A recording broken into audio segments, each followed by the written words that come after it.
020 722 42000. Text 81333. Start your message with the word London. BBC London 94.9.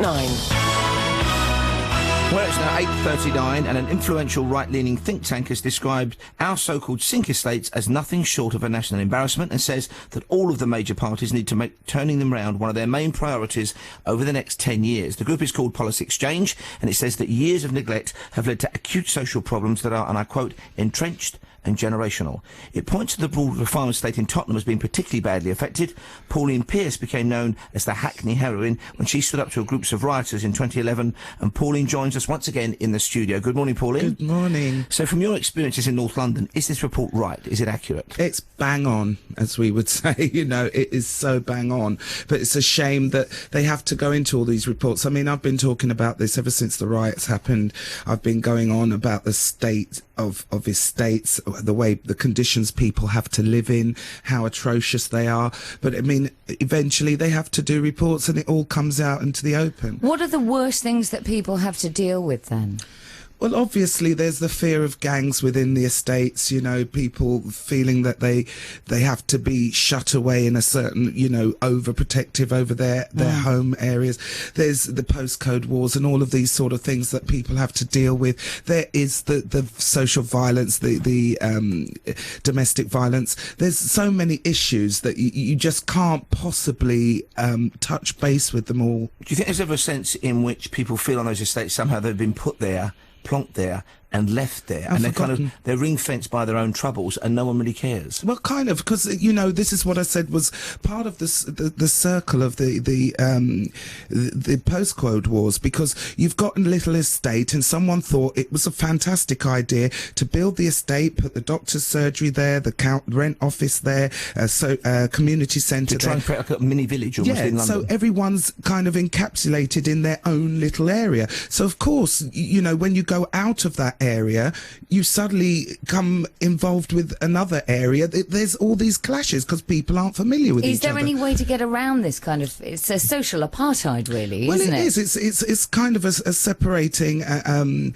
it's really kind of disruptive in its own way, because now we've got social exclusions across the board where people are feeling that they don't belong within their own zone. Have you seen examples of single people who've decided to take matters into their own hands and try and turn things around? We were hearing earlier about Jack Rollins, the policeman, who in South London started these job fairs. There are other examples of women who've tried to do various things to make the estate look better. What's your experience, Pauline, and what works? There are many things out there. I say anything works if you truly believe in it and go for it. You know, there are people out there in the community that put together little day events for children, little coach trips, but these are the people that sadly don't get mentioned and don't get a look in and don't have a say in what's going on. They just say, oh, I've had enough. They'll invest their own finance and do something. And it's a shame, because we do need the government to stand up and recognise and say, look, this is enough. We do need to invest in these communities, because these are the communities that you expect to turn around and vote for you. And in your experience, Pauline, how much damage or many problems can one or two troubled families inflict on an estate? Is that what it's all about, really? Because then presumably other children from the area might join them up. They've got a kind of place to go to, and they don't feel that they're actually being judged by their parents. There's nowhere for the children to go, hence why I keep harping on about these communal community centres that are inclusive of your whole borough. There's nowhere for them to go. They loiter on the streets, the police come along and pick them up. It's just a vicious circle. You know, you've got 3 generations living under one roof, grandma, grandpa, children. You know, there's no space. The bedroom tax is stressful. They can't afford to eat properly. They can't afford to dress properly. There's peer pressure. It's a horrible environment to have to live and grow in.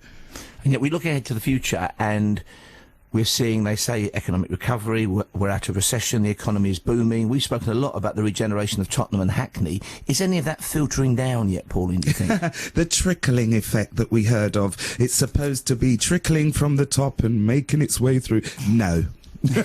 in a way. Okay, I would not say happening. get off the fence, but we think never you're coming on that one. We're not trickling down. They're trickling people out. You know, they're moving them out of their boroughs, pricing them out. They have to go away because they can't afford to live somewhere that they were born in with their families and etc.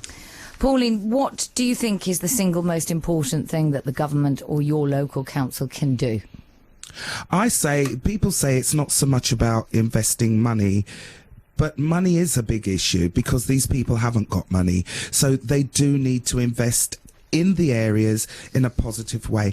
Go into those areas, ask the whole vast majority of the people living there what they want, what they need. It's only people that live there that can decide what they need. Thank you for joining us, Pauline Pierce. May I say how well we think you're looking, and good luck with your operation, Thank Pauline. you. And we will talk again, I'm sure. Pauline Pierce, who became, of course, known as the Hackney Heroine when she stood up to a group of rioters in 2011. It's now 8:45. Time for the sports. Sorry, sports on the way later. Time now for the travel latest for London. Here's Paul Murphy-Cast.